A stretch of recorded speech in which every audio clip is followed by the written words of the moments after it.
ఓం నమో భగవతే శ్రీ రమణాయ. చాలా సంతోషం నాయన. సామాన్యంగా దేహమే నేను అనుకునేటటువంటి ఈ జీవుడు ఒక మాయావి. నిజానికి ఉనికి లేదు, ఉన్నట్టుగా కనపడతాడు. ఎండమావుల్లో నీళ్లు ఉన్నట్టుగా కనపడతాయే, ఆ విధంగా ఈ జీవుడు కూడా కనపడతాడు. ఇక్కడ జీవుడి పుట్టుక మరణము వీడి చేతుల్లో లేదు, ఒకదాని మీద ఆధారపడి ప్రకాశిస్తుంది. మరి ఎండమావులు కూడా అంతే కదా. నిజానికి నేను అన్న భావన ఆలోచన కాదు, అది ఉనికి. నేను ఉన్నాను అంటావే, ఏ విధంగా ఉన్నావు? దేహంతో ఉన్నావా, దేహం లేకుండా ఉన్నావా, దేహం ఉన్నా లేకపోయినా ఉన్నావా? విచారించు. ఉన్నది మాత్రమే నీ సహజత్వము. కనపడే అపియరెన్స్ నువ్వు కాదు. ఎండబావుల్లో నీళ్లు కనిపించినంత మాత్రాన ఆ జలము సత్యమా? కాదు కదా. ఇక్కడ కూడా ఏమంటున్నారు? నీవుగా ఉండక నేనంటే ఈ దేహము, ఈ మనస్సు, ఈ ఇంద్రియాలు, ఈ పరిమితత్వము, ఒక వ్యక్తిత్వము, కర్తృత్వము, భోక్తృత్వము ఒకటి కాదు. ఇవన్నీ నీవు జన్మల నుంచి తీసుకొస్తున్నావు. కృష్ణ పరమాత్మ గీతలో ఏమని చెప్పాడు? వస్త్రాలు మార్చుకుంటున్నట్టుగా ఈ జీవుడు మార్చుకుంటాడు, కానీ వాసనలు మాత్రం జన్మకి అధికమై అదే జీవితం కింద ఆ బంధాలలో, ఆ రాగద్వేషాలలో కొట్టుమిట్టాడుతూ దేహాలను మార్చుకుంటూ, దేహం పుట్టుక నీ పుట్టుక అనుకుంటూ, ఆలోచన వచ్చినప్పుడల్లా పుడుతుంది, లేనప్పుడు మరణిస్తుంది. విచారిస్తే అట్టి నేను లేదు, ఉన్నదే ఎరుక, ఉన్నదే జ్ఞానము. ఆ జ్ఞానము తన స్వరూపం తానుగా తెలుసుకోగలిగిన సామర్థ్యము ఒక ఆత్మకే ఉంది. ఈ సృష్టిలో మరి దేనికి లేదు. అంతవరకు దేనికి? నీ దేహాన్ని నువ్వు చూస్తున్నావుగా, నాదంటున్నావుగా. పొరపాటునైనా దేహం చెప్పిందే అది ఉన్నట్టు, జగత్తు చెప్పిందా ఉన్నట్టు, సంసారం చెప్పిందా ఉన్నట్టు, నీవనుకునే దైవం చెప్పాడా తాను ఉన్నట్టు.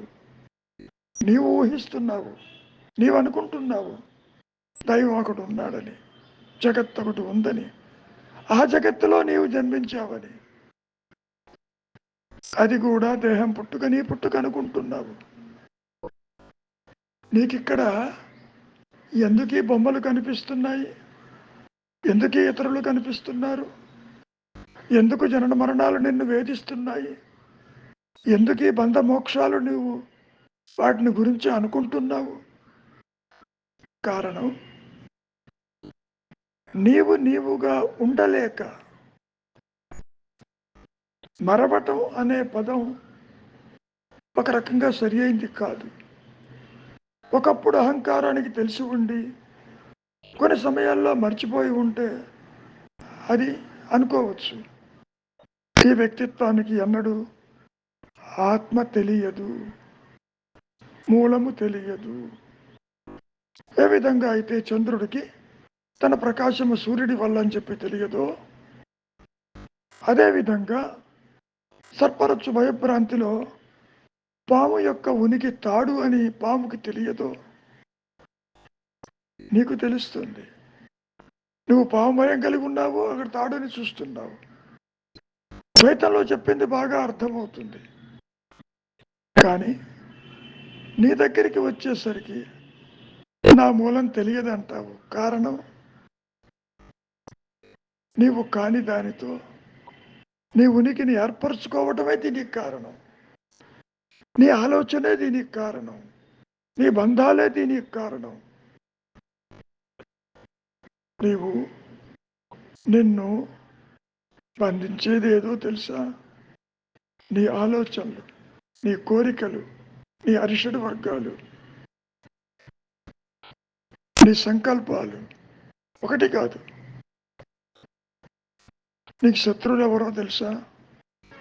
అరిషడ్ వర్గాలు, కామ క్రోధాది అరిషడ్ వర్గాలతోటి దేహాలను మార్చుకుంటూ అనుక్షణము పుడుతూ చస్తూ ఉంటావు. ఈ వ్యక్తిత్వాన్ని పట్టుకుని వేలాడుతూ దేహం రాలిపోతేనే పోతానంటావు, కానీ నువ్వు నిద్రపోతున్నప్పుడు దేహం లేదు, అయినా నువ్వు ఉన్నావు అక్కడ. నువ్వు దేహివి, దేహము కలిగిన వాడివి తప్ప దేహంతో నీవు నిద్రించలేవు, దేహంతో నీవు కలగనలేవు. అది ఒక ఉపకరణం. ఒక కారు కొనుక్కున్నావు, కారు నాది అంటావు, కారు లేకపోయినా నువ్వు నడిచిపోతావుగా. కనుక ఇక్కడ నీవు అర్థం చేసుకోవలసింది, నీవు అసత్యాన్ని సత్యం అనుకుంటూ ఆ బొమ్మల వెంట పరిగెడుతున్నావు. సంసారమని, ఇతరులని, భేదమని, భార్యా బిడ్డలని, పరివారమని, నా వాళ్ళు పరాయి వాళ్ళని. ఒకటి కాదు, ఈ అహంకారము తల ఎత్తిన భేదబుద్ధి తల ఎత్తును, అంతా భేదమే. లేకపోతే అన్యత్వం ఉన్నంత కాలము భేదం ఉండి తీరుతుంది. ఆలోచనలు తల ఎత్తుతున్నంతసేపు అన్యత్వం దాంట్లోనే ఉంటుంది. అందుకని నీ ఆలోచనలే నీకు అన్యత్వంగా కనపడుతుంది. దేహం ఆలోచన, నాది దేహం అంటున్నావు. ఈ దేహం ఎక్కడుంది? నీవే దేహం అంటల్లా. ఈ దేహం నాది, ఇల్లు నాది, సంసారం నాది, ధనం నాది, భార్యాబిడ్డలు నా వాళ్ళు, ఈ సంపద నాది. నాది నాది అనేవాడు ఉన్నాడేమో చూడు, అంతవరకే.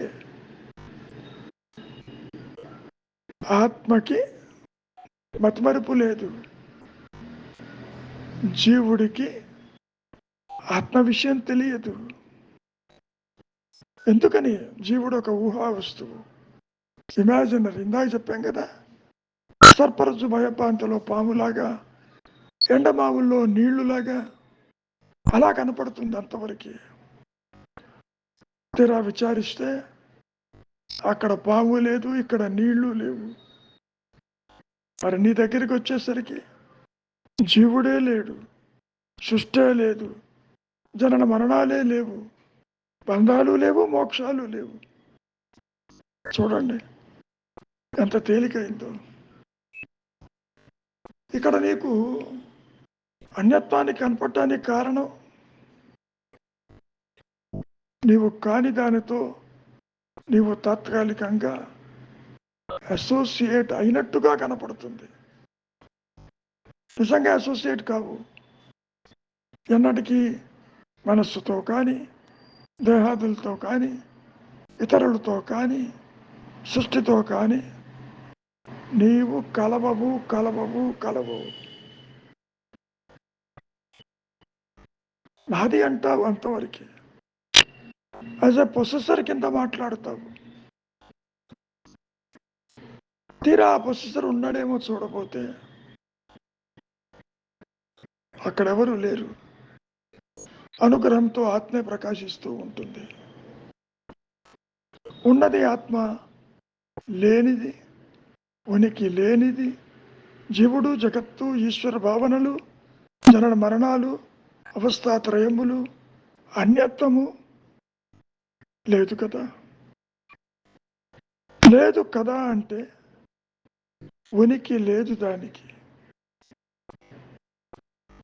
నీవు చూస్తున్నటువంటి దేహమే సత్యమైతే, జగత్తే సత్యమైతే, నీవు నిద్రించేటప్పుడు అవి కూడా నీతో పాటు ఉండాలిగా. ఎందుకు లేవు? ఎంత తేలిగ్గా దేహాన్ని అక్కడ పారేసి వెళ్ళిపోతున్నావు.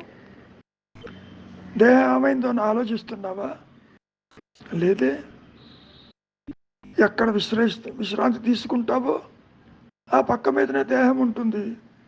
నీవు లోకాలు సృష్టించుకుని తిరిగి వస్తావు, స్వప్న లోకాలు. మళ్ళీ వాటిని కూడా వదిలిపెట్టి నీవుగా ఆనందమయ కోశంతో వాసనలు పెట్టుకుని ఎక్కడుంటావు? ఆత్మ అంచునే ఉంటావు. ఆత్మ తెలియకుండా ఉంటావు. ఆత్మను విడిచి జీవుడు, జగత్తు, ఈశ్వరుడు లేరు నాయన.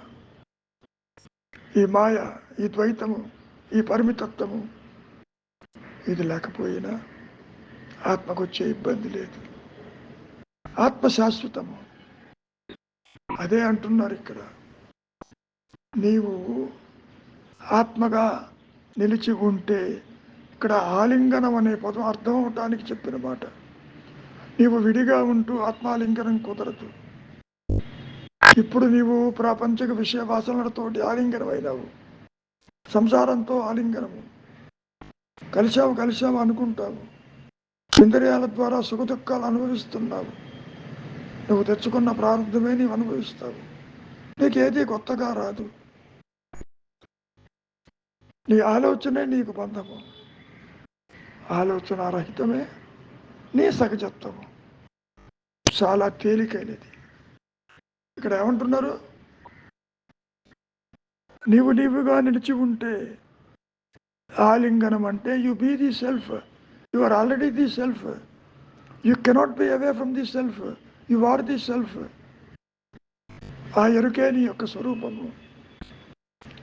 నువ్వు అనొచ్చు నాకు తెలియటం లేదని. ఇప్పుడు తెలుసుకునేవాడు ఎవడో చూడు, వాడు లేడు. తెలుసుకునేవాడని లేడని తెలుసుకోవటమే నీ ప్రయత్నము, నీ సాధన.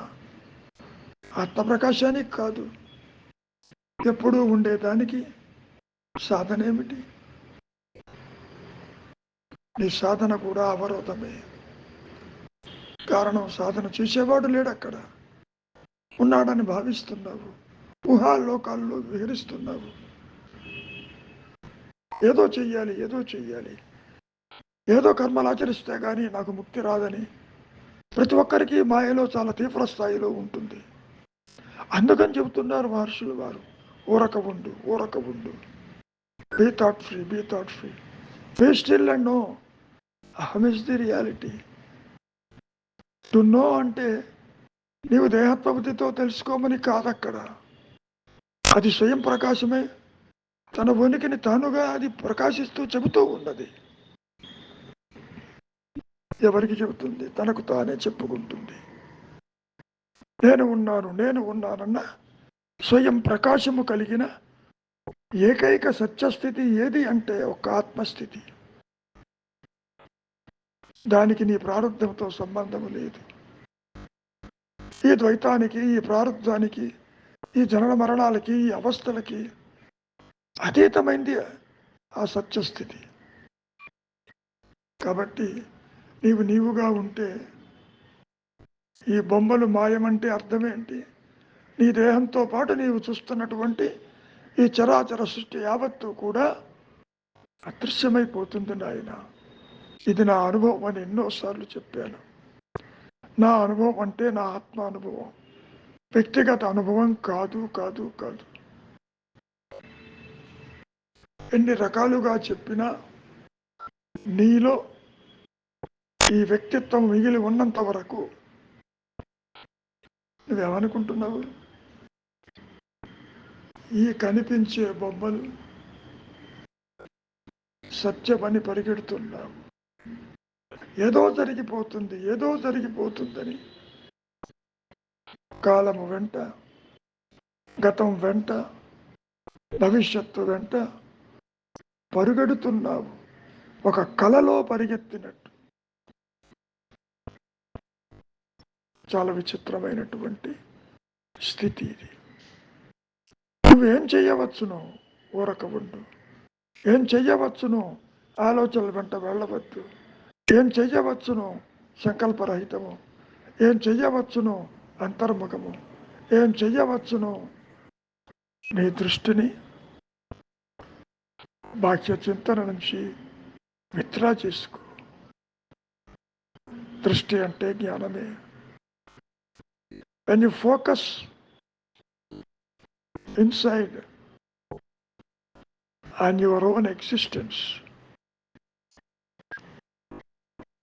అక్కడ నీ సహజత్వమే ఉన్నానన్న ఎరుకతో అది ఇప్పుడు కూడా ప్రకాశిస్తూనే ఉంది. నువ్వేదో లోపలికి వెళ్ళటం వల్ల అది ప్రకాశించదు, బయట తిరుగుతున్నావని మానేయదు. ఒక తెర మీద బొమ్మలు పడినా పడకపోయినా తెర ప్రకాశం ఆగిపోతుందా? లేదు కదా. తెర మీద బొమ్మలు వంటివే. నిన్ను నీవు మర్చావు కాబట్టి ఆ బొమ్మలను చూసి సత్యం అనుకుంటూ భ్రమ చెందుతున్నావు. ఒక సినిమాను చూస్తున్నప్పుడు అందులో నీవు పూర్తిగా లీలమైపోయి సుఖానికి, దుఃఖానికి, ఆనందానికి, ఆవేశానికి లోనవుతున్నావా లేదా? అది సినిమా అని తెలుసు, అయినా మానసిక బలహీనత వల్ల వెళ్తున్నావు. ఇక్కడ కూడా ఈ జాగ్రత్త అవస్థ కూడా అనిత్యమని తెలుసు, అసత్యమని తెలియదు. సత్యం అనుకుంటూ దుఃఖిస్తావు, సత్యం అనుకుంటూ బంధాలు పెంచుకుంటావు, సత్యం అనుకుంటూ బాధ్యత అంటావు, ఎవరేమో అనుకుంటారో అంటావు, ఇతరులు ఉన్నారంటావు. ఇవన్నీ నువ్వు కల్పించుకుని ఆ విషవలయంలోకి చిక్కుకుపోతున్నావు. కల్పన ఆపు, ఆలోచనలు ఆపు. చేతనవుతుందో ఎవరికో ఆలోచనలు చూడు, అట్టివారెవరు లేరు. అసలు ఆలోచన అంటే ఏమిటో చూడు, అది లేదు. ఆలోచించేవాడు ఉన్నాడేమో చూడు, అది లేదు. మరి ఏమీ లేకపోతే ఉన్నదేది? నేను ఉన్నానన్న అహంస్ఫురణ మాత్రమే సత్యమై, నిత్యమై, ఏకమై, అనంతమై అది ప్రకాశిస్తూనే ఉన్నది. ఆ స్థితిలో జీవుడు ఎక్కడ, జగత్ ఎక్కడ, ఈశ్వరుడు ఎక్కడ, సృష్టి ఎక్కడ, జనన మరణాలు ఎక్కడ? ఏవీ లేవు కదా. కాబట్టి నిజమైన మెళుకువ దాని ఒక రకంగా మహర్షులంతా విశదీకరించారంటే, బ్రతుకదలిస్తే బ్రతకటం మానేయి. చాలా గొప్ప విషయం ప్రస్తావించారు రమణ మహర్షులు వారు. బ్రతుకదలిస్తే, ఆత్మగా ఉండదలిస్తే ఈ బ్రతుకు బతకటం మానేసేయి. ఆలోచనలకి దూరంగా ఉండు, ఆలోచనలకి స్వస్తి చెప్పు, పరిగెత్తటం ఆపేసి ముందు నీవెవరివో తేలిపోని, ఆ తర్వాత తెలుస్తుంది ఎవరు పరిగెడుతున్నారు, ఎవరు చేస్తున్నారు. నీ ప్రయత్నమా నీ అయత్నమా అనేది అక్కడ తేలిపోతుంది. ముందుగా ఎన్ని చెప్పినా ఉపయోగం లేదు కదా. మంచిది, విచారించండి. మౌనమే నీ సహజత్వము, నీ ధర్మము, నీ ఉనికి.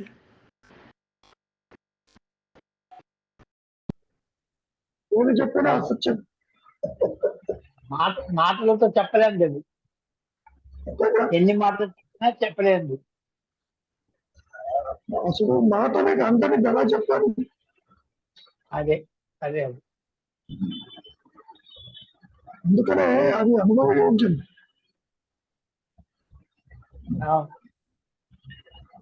మొదలు కదా గురుగారు.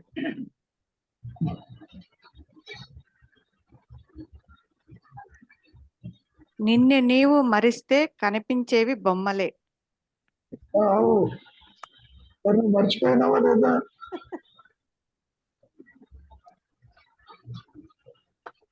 చెప్పమ్మా, నిన్ను నీవు మరిచావా లేదా? లేదు గురుగారు. లేనప్పుడు మరి నువ్వు బొమ్మలు చూస్తున్నావుగా, ప్రేమ, సంసారం, జగత్తు, ఇతరులు చూస్తున్నావుగా. లేదు అని అంటే ఎట్లా కుదురుతుంది? ఇక్కడ బోధించటానికి, బోధించము కానికి ఏ విధంగా చెబితే బాగుంటుందని చెప్పిన మాటే తప్ప ఇది నిజంగా నువ్వు మరవలేదు. నీ సహజత్వము ఆల్రెడీ ఎస్టాబ్లిష్ అయి ఉంది. మరవటము చదవటము అది మనస్సుకు సంబంధించింది, ఆత్మకు సంబంధించింది కాదు. కానీ సూచించేటప్పుడు నిన్ను నీవు మర్చిపోయినావు అని చెప్పటం అనేది అర్థమవుతుందని విచారిస్తామని చెప్పటం. ఏం మర్చిపోయాను, దేన్ని మర్చిపోయాను అని ఇప్పుడు గుర్తున్న విషయాలు గుర్తు చేసుకుంటూ ఉంటే ఏమైనా మర్చిపోయాను కదా. ఈ విషయాలు ఆత్మజ్ఞానం ఉండదు. ఎంతసేపటికి మనస్సుకి గత అనుభవాలను మాత్రమే గుర్తు చేసుకుంటూ ఉంటాడు. ఆత్మ అనుభవం జీవుడు పరిధిలో ఉండదబ్బ. చెప్పుకోవటము, సూచించటము, నువ్వు నేను మర్చిపోయినావు, నువ్వు కాని దానితో నీవు అసోసియేట్ అయినావు అని చెప్పడం ఒక రకంగా ఎక్విజిషన్, అభియోగం లాంటిది. అది వాస్తవం కాదు. ఇంకో రహస్యం ఏంటంటే ఆత్మ ఎన్నడూ దేహంతో కలవదు. ఇదిగో ఈ మాయా నేనే, ఈ దేహం నాది అంటుంది తప్ప ఆత్మ అనదు.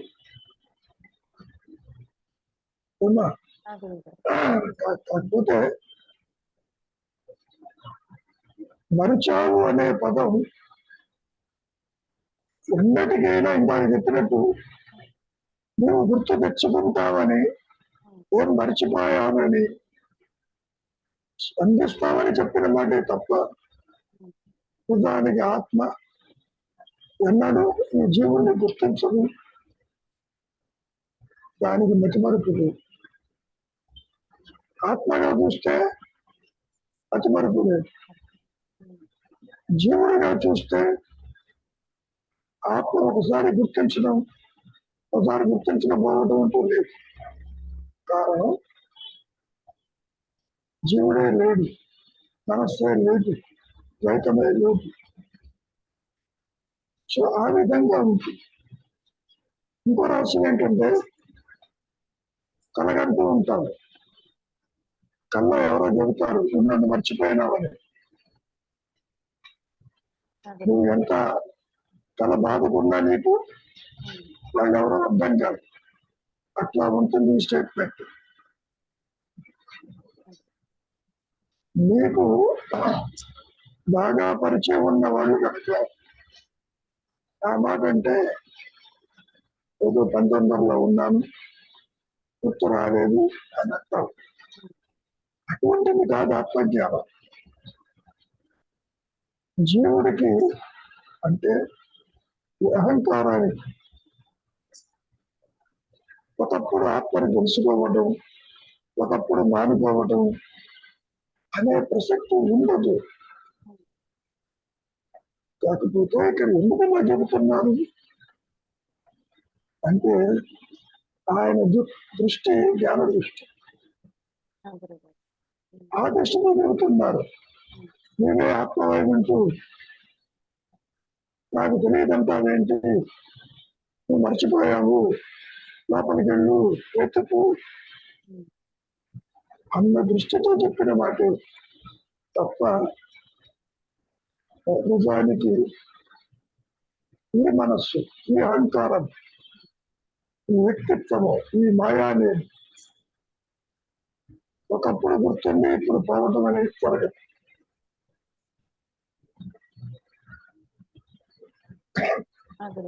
ఎన్నో జన్మలు ఎత్తినటువంటి విషయాలు కూడా వాసన రూపేణ గుర్తున్నాయి. ఇది ఉన్నదా నిజంగా అనుభవాలు ఉంటుంది. చాలా జరగదు.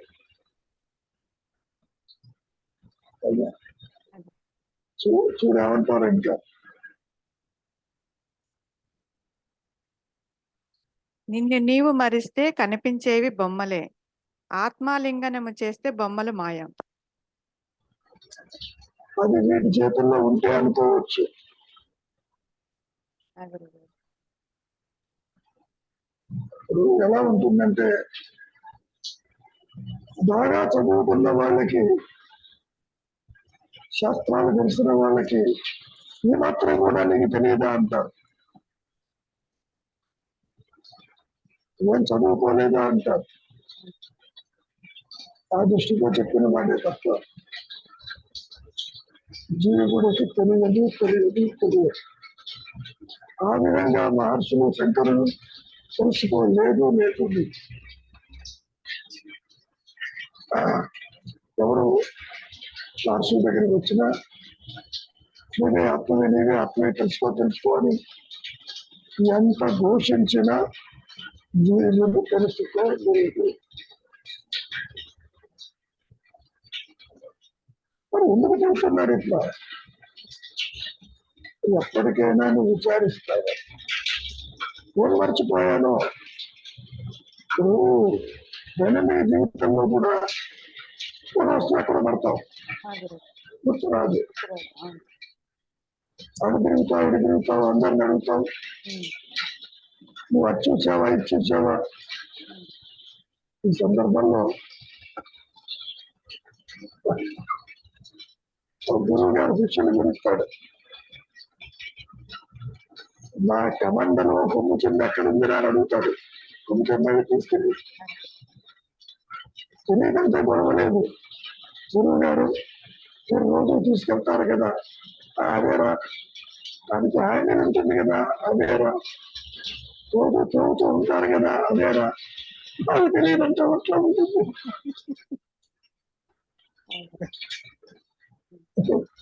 ఇన్ని రెఫరెన్సులు చెప్పి పోనీ పాపం ఈ శిక్షణ పట్టుకొని ఇస్తాడేమో అనుకుంటాడు.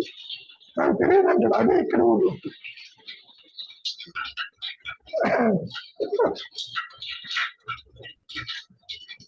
వచ్చిన ఇబ్బంది సత్యమా ఇంకా మెరుకదు, అసత్యమా ఇంకా మెరుకదు. ఈ లోక వ్యవహారం చెప్పు, వెంటనే అర్థం చేసుకుంటారు. మాయలో జరిగిన విషయాలు చెప్పు, చేసుకుంటారు. శాస్త్రాల గురించి అడుగు, చేసుకుంటారు. లేదా మళ్ళీ తెలుసుకుంటాడు. మరి సత్య విషయాలను కనుక సూచిస్తూ తెలుసుకోలేదు.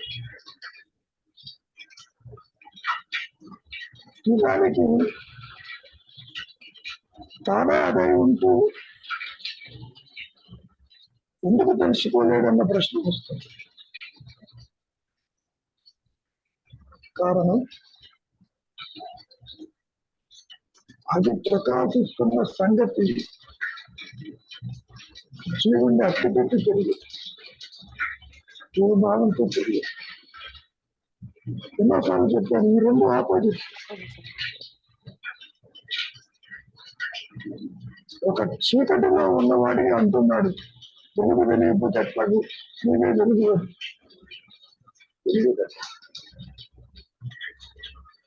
ఇప్పుడు ఉన్నటువంటి మానసిక దృష్టి పూర్తిగా వాసనాపూరితం, బంధపూరితం.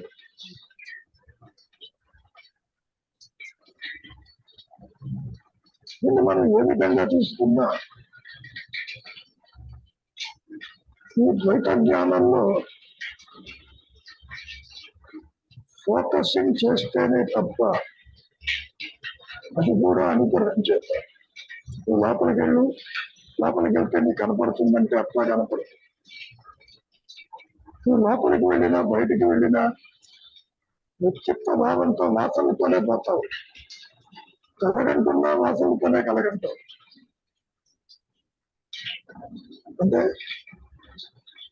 నీవు తెచ్చుకున్నటువంటి వాసన విశేషాలు కోరికలు బంధాలు నిన్ను వెంటాడతాయి తప్ప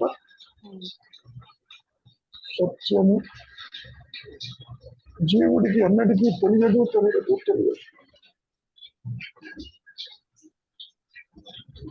మరి ఎట్లాగండి ఎప్పుడు తెలుస్తుంది? వీడికి ఎప్పటికీ తెలియదు. ఎందుకని తెలియదు? వాడు అసలు లేడు కాబట్టి.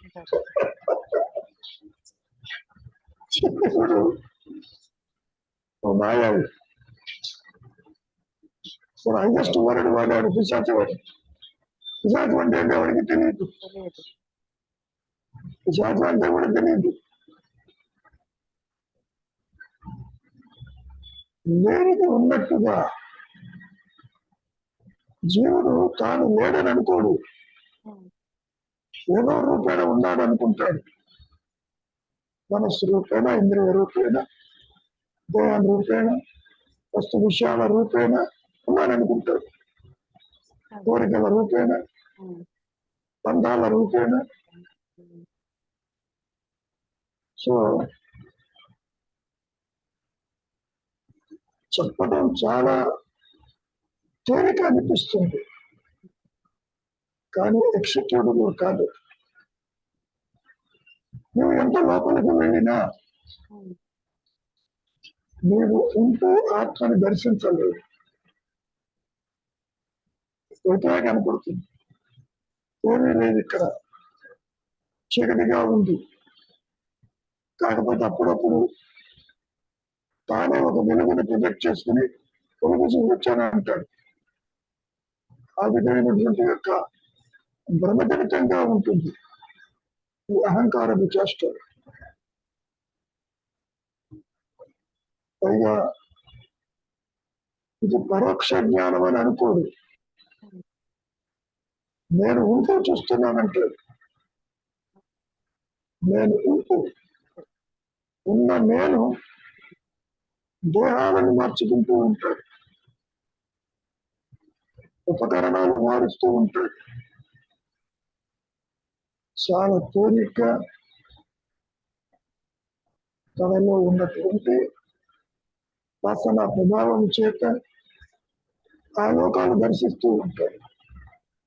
సృష్టించుకుని దర్శిస్తాడు. పైగా చివరికి అది తన సృష్టి అని తెలియదు,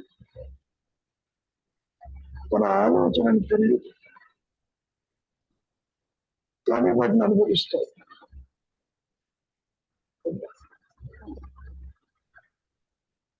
ఇక్కడ మనం గ్రహించవలసింది చాలా.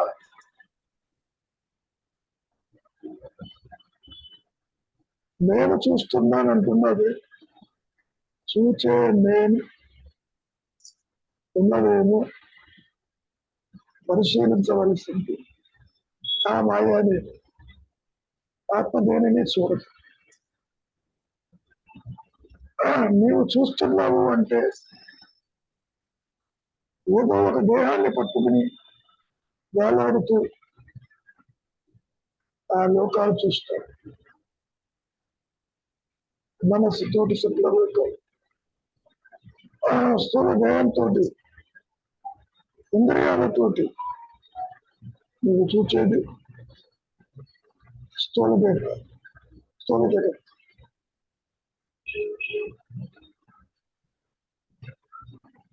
చూడ విచారిస్తే అది ఉందేమో చూడకపోతే తనకు తానుగా లేదన్న స్థితికి రాలేదు. తన మూలం తనకు తెలియదు. ఇంపాసిబుల్. ఆ మొదటి పెద్ద తప్పే దేహమే నేను అనుకోవడమే అక్కడే అయిపోతున్నది. నువ్వు అనుకోకపోయినా నీకు ఉనికి లేదు.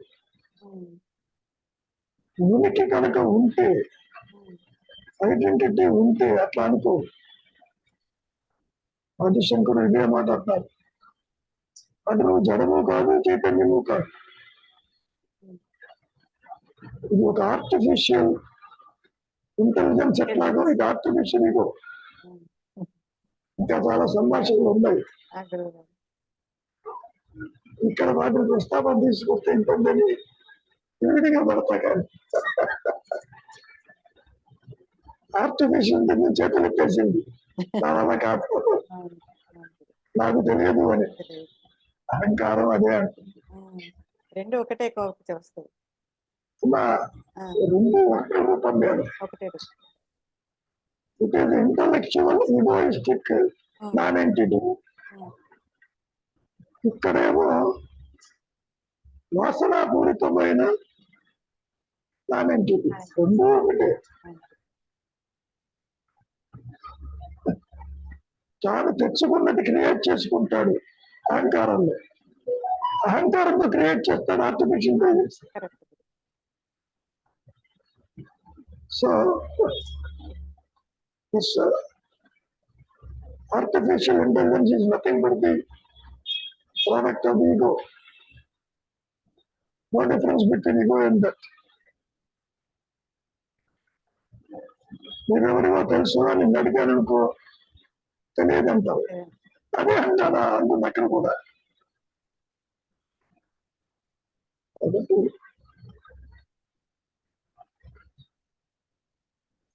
అది కాన్షియస్నెస్ కాదు, అబాస్. ఉమ్, తానెవరో తాను తెలుసుకునే స్థితిలో ఉండదు. అహంకారం కూడా అంతే. అదే అంటారు ఒక చోట మహర్షుల వారు, ఈ అహంకారంతో జ్ఞాని ఆడుకుంటాడని. అదే జరుగుతుంది వీటితో ఆడుకోవటం. ఏం చెబుతుందో అది ఏం చెప్పినా స్టోర్ లో ఉన్న డేటాని చెబుతుంది, ఇదంతా చెప్పలేదు. నీకు ఆత్మానుభవం ఉంటే చెబుతావు, ఇది లేదు కాబట్టి చెప్పలేదు. ఆత్మానుభవం జీవుడికి ఆర్టిఫిషియల్ ఇంటెలిజెన్స్ ఉండదమ్మా. It can't think independently. అవును, ఈ రోజుల్లో వాటికి ఏదో ప్రోగ్రామ్ అంటుంది, ఇది ప్రోగ్రామ్. అవునవును. ప్రారంభ కర్మ అనే ప్రోగ్రామ్, అదేమో క్రియేటెడ్ ప్రోగ్రామ్. ప్రోగ్రామ్. నువ్వు ఎలాగైతే నా ఆత్మ నాకు తెలియదు అంటావో, అటువంటిది ఉందని వాళ్ళే వీళ్ళు చెప్తారు, నాకు తెలియదు కాబట్టి.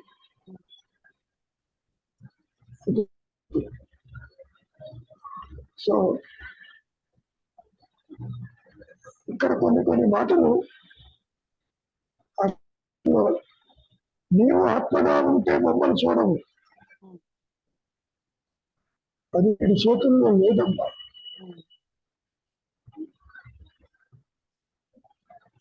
నువ్వు గట్టిగా ఇంట్లోనే ఉండంటే కూడా ఉండలేవు. ఇంట్లో ఉన్న బయట విషయాలు ఆలోచిస్తావు,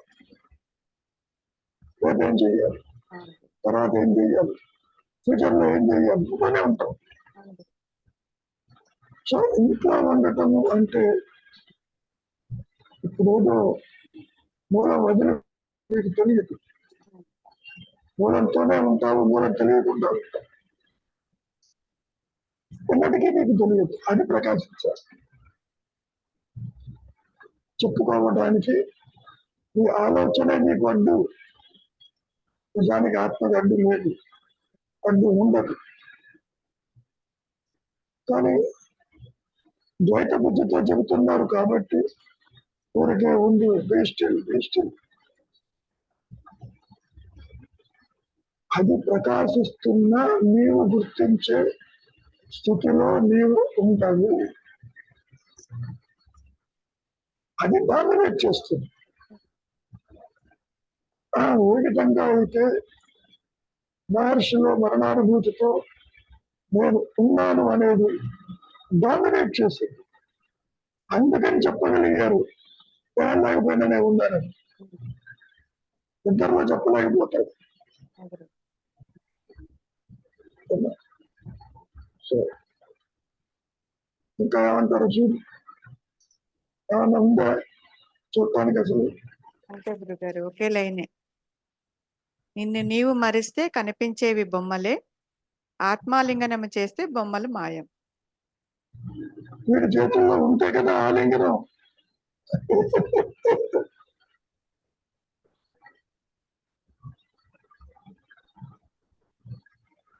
మార్కండేయుల వారి జీవితంలో ఆయువు అయిపోయింది అనగానే శివలింగాన్ని అలంకరించి కూర్చుంటాడు.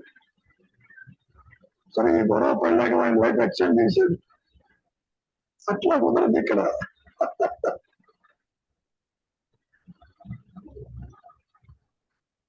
జీవుడి చేతుల్లో లేని దాన్ని నీవు సూచించి కూడా ప్రయోజనం లేదు. వ్యక్తిగత ఆత్మానుభవం అయితే బాగా చదువు నీకు అర్థమవుతుంది అని చెప్పవచ్చు. అటువంటిది కాదు.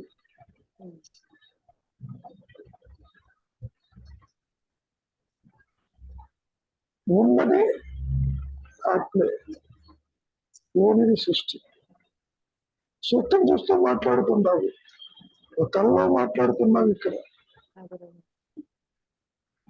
నీవు ఎంత మూలాన్ని వెతకడానికి ప్రయత్నం చేసినా తిరిగి ఊరికే వచ్చేస్తాడు అన్నట్లు. మూలాన్ని దర్శించి రాలేదు. ఎప్పుడు రాగలవు? దానంతటి ప్రకాశించిన తర్వాత ప్రారంభ కర్మ ఉంటే వస్తావు, లేకపోతే రాబోతుంది. దేవం ఉంటుంది కాబట్టి తిరిగి రాక తప్పదు. అప్పుడు జ్ఞానాజ్ఞత కర్మ అని ఆత్మజ్ఞానంలో ఈ కర్మలు ఇవన్నీ దగ్ధమైపోయి జీవభావన వేయించిన గింజలాగా బయటకు వస్తుంది. మనస్సు ఉంటుంది కానీ దేన్ని బంధించదు.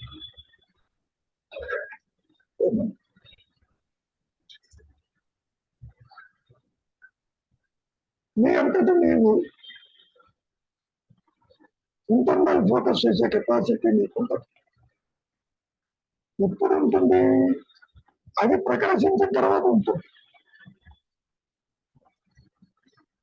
ఎలా ఉంటుందంటే, ఇప్పుడు అహంకారం ఒకవైపు బాహ్యాలు దూకుతూ ఉంటుంది, ఆత్మతోనే దూకుతుంది. ఆత్మతోనే ఉంటుంది కానీ ఆత్మ తెలియకుండా ఉంటుంది. పసిపిల్లవాడు తల్లి ఒడిలోనే ఉంటాడు, తల్లి ఎవరు తెలియకుండా ఉంటాడు. సేమ్ థింగ్ ఇక్కడ కూడా. కోరి బాగా ఎదిగిన తర్వాత తెలుస్తుందా అంటే, అలవాటైంది కాబట్టి తల్లి అంటాడు. నిజానికి తల్లి తెలిసి అంటాం కాదు, బై ప్రాక్టీస్, బై అసోసియేషన్. కాబట్టి ఈ వ్యక్తిత్వం, ఈ అహంకారం దానికి ఉనికి లేదు.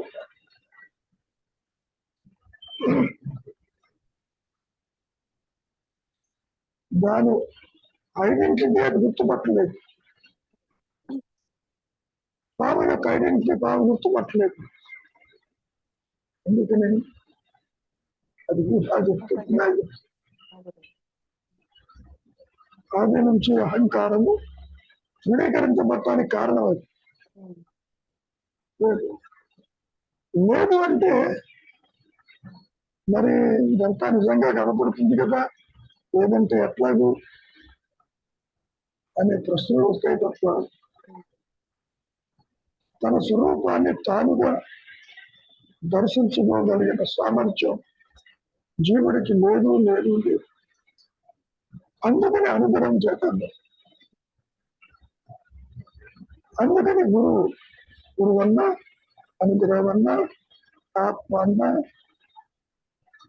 దైవం అన్నా ఒకటి. చాలా విచిత్రంగా ఉంది. ఆభరణంగా ఉంటూ అది బంగారం ఎలా చూడలేదు, ఆభరణం కనిపించేస్తారు. సో అహంకారంతో ఉంటూ ఆత్మని గుర్తించటం కుదరదు.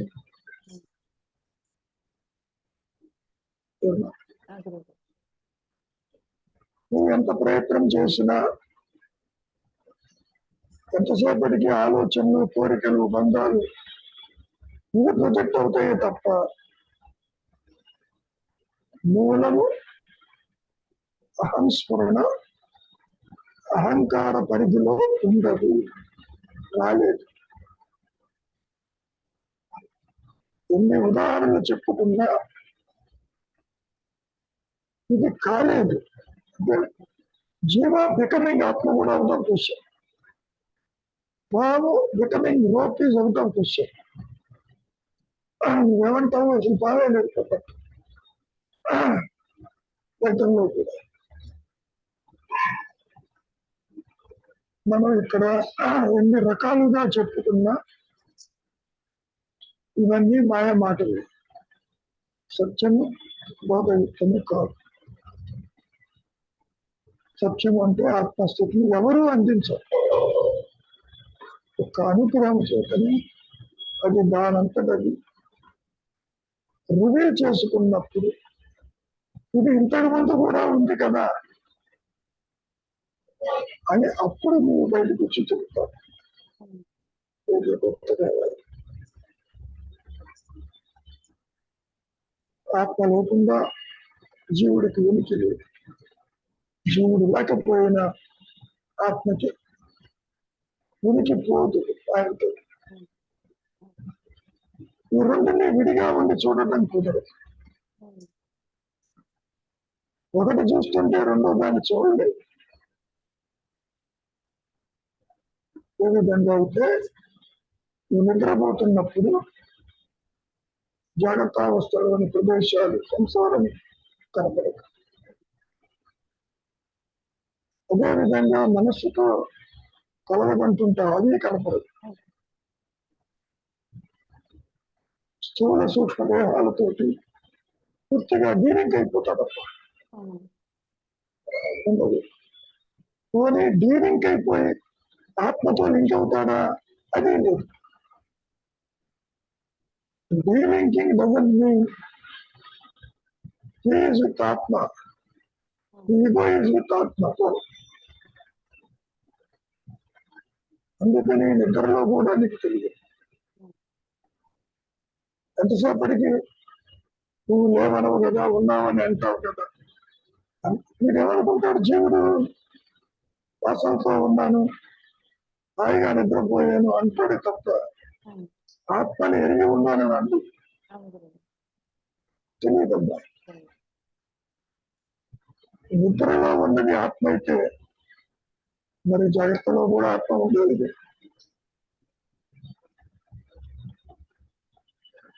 ఎంతసేపటికి తన వాసనలు, కోరికలు, బంధాలు వాటితోటి గతంలో చెప్తారుగా, ఒక పిసిలి కొద్ది మైజర్ తన కింద అమూల్యమైన వస్తువులు పెట్టుకుని ఎదురుస్తాడు. అంతవరకు మళ్ళీ నిద్ర మంచి బయట రాగానే ఆహారం మామూలు. అందుకని వ్యక్తిగత ఆత్మ అనుభవాలు ఉండవు. ఇక్కడ నిద్రలో వృత్తులు ఉండవు కాబట్టి అక్కడ ఆత్మ ఘనంగా ఉంటుందని అర్థం చేసుకోవచ్చా గురుగారు? నీకు తెలియదు. ఇప్పుడు కూడా జాగ్రత్త అవస్థలో కూడా ఆత్మ ఉంటుంది. అక్కడ వృత్తి రాహిత్యమై ఉంటావు, ఇక్కడ వృత్తులతో ఉంటావు. రాహిత్యమైన వృత్తి ఉన్న అహంకారం ఉన్నట్టే. వృత్తి రాహిత్యం డజంట్ మీన్ ఆత్మస్థితి. ఎలా ఉంటుందంటే, ఒక చోటికి ప్రయాణం అయిపోతూ ఉంటావు, చీకటి పడుతుంది, అక్కడ విశ్రాంతి తీసుకుంటావు. విశ్రాంతి తీసుకున్నంత మాత్రమే గమ్యం చేరతావులే, అక్కడే ఉంటావు. ప్రయాణం చేయలేకపోతే వెనక్కి వస్తావు, లేకపోతే ముందరికి వస్తావు. ఇక్కడ కూడా అంతే. నిద్రలో ఉన్నది ఆత్మస్థితి అని నేను సూచించినప్పటికీ ఆ ఉన్నది ఇప్పుడు ఉందన్నాడుగా, జాగ్రత్తలో కూడా ఉందిగా.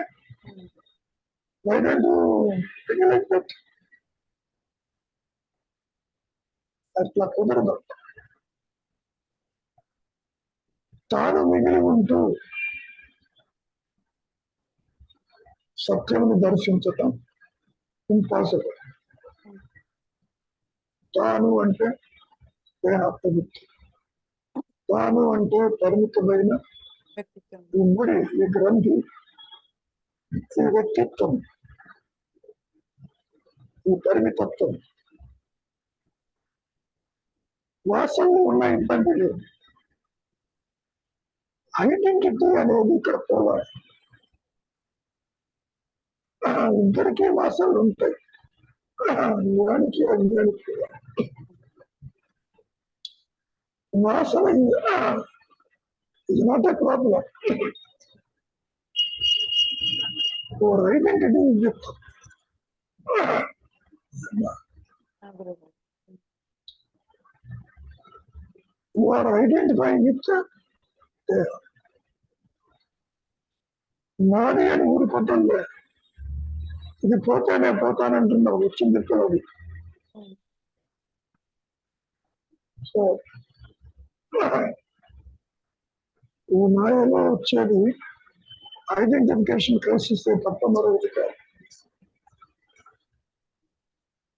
దానంతా అది పోదు.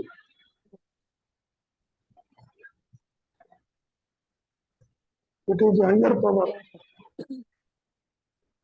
అది ఎస్టాబ్లిష్ చేస్తుంది.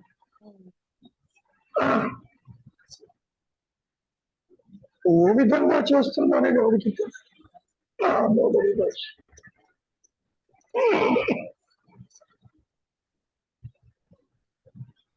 శ్రీనివాసరావు గారు చెప్పండి ఏమైనా ఉంటే.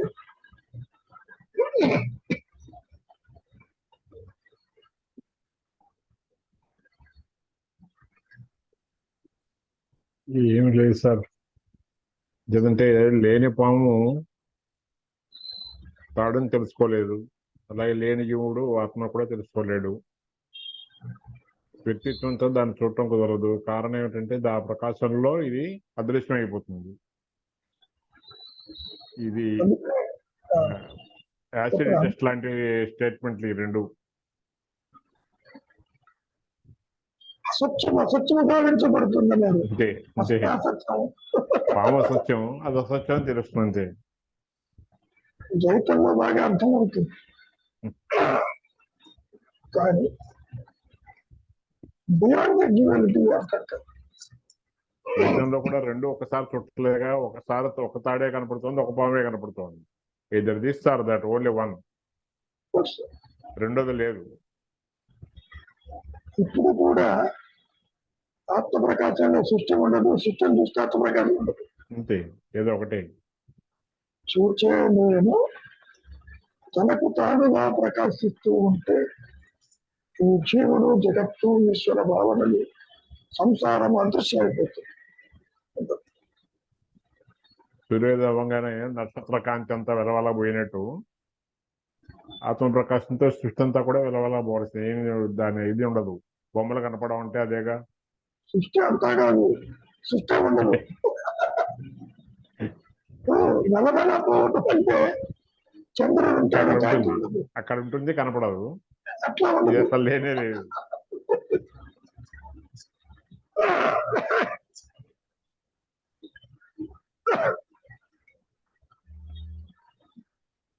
ఆదిశంకరుడు ఒకటే మాట్లాడతారు, జగత్తు విద్య బ్రహ్మమే సత్యం. విద్య అంటే నేను ఉన్నట్టుగా కనబడుతుంది. అంతేగా, భ్రాంతి అంటే ఉన్నది లేనిదంటూ లేనిది ఉన్నట్టు. ఎండమావులు విద్య, నేను లేవు అయినా కనబడుతుంది. సర్పరాజు భయభ్రాంతి బావలేదు ఉన్నట్టు కనబడుతుంది. కనుక మిథ్య.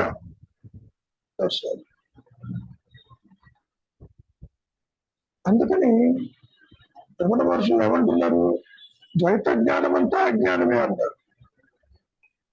అంతటితో ఆగలే, అసలు అజ్ఞానమే లేదు, ఉన్నదే జ్ఞానం అంటారు.